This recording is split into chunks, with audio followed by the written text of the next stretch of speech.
నేను కూడా ఏ గేదెలాగానో, మేకలాగానో పుట్టుంటే బాగుండనిపిస్తుంది. అప్పుడప్పుడు వాటికి మేత ఫ్రీగా దొరికినట్టు నాకు కూడా మేత ఫ్రీగా దొరుకుతదేమో, తినటానికి ఏదైనా అనిపిస్తది. ఏం లేదండి, మిడ్ మంత్ అకౌంట్ చూస్తేనేమో లో బ్యాలెన్స్ ఏమని కొనుక్కొని తిందామంటే స్విగ్గీ, జొమాటోలో అయితే ఆఫర్లు అయితే లేవు.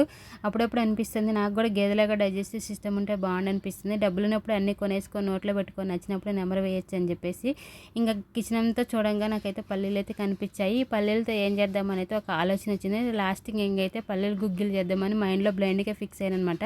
ముందుగా పల్లీలు గుగ్గిలకి మనము 2 గంటల సేపు పల్లీలు నానబెట్టుకోవాలి. తర్వాత కుక్కర్లో వేసి ఒక 5 విజిల్స్ వచ్చేంత వరకు ఉంచుకోవాలి. నెక్స్ట్ ఇంకొక కళాయిలో ఒక ఆనియన్స్, 2-3 ఎండుమిర్చి, ఒక 2-3 ఎల్లిపాయలు, జీలకర్ర, ఉప్పు, టేస్ట్కి సరిపడే ఉప్పు, కారం అయితే వేసుకోవాలి. హెల్త్ కాన్షియస్ ఉన్న వాళ్ళైతే నా వీడియోని అయితే స్కిప్ చేయొచ్చు, ఏమనుకోనండో. నేను లాస్ట్లో ఇంకా కరివేపాకు వేసేసి తర్వాత మనం ముందుగా ఉడకబెట్టుకున్న పల్లీలు ఉన్నాయి కదా దాంట్లో వేసేసి కలుపుకోవాలన్నమాట. మొత్తానికైతే నా పల్లీలు గుగ్గిలు అయితే రెడీ అయిపోయాయి.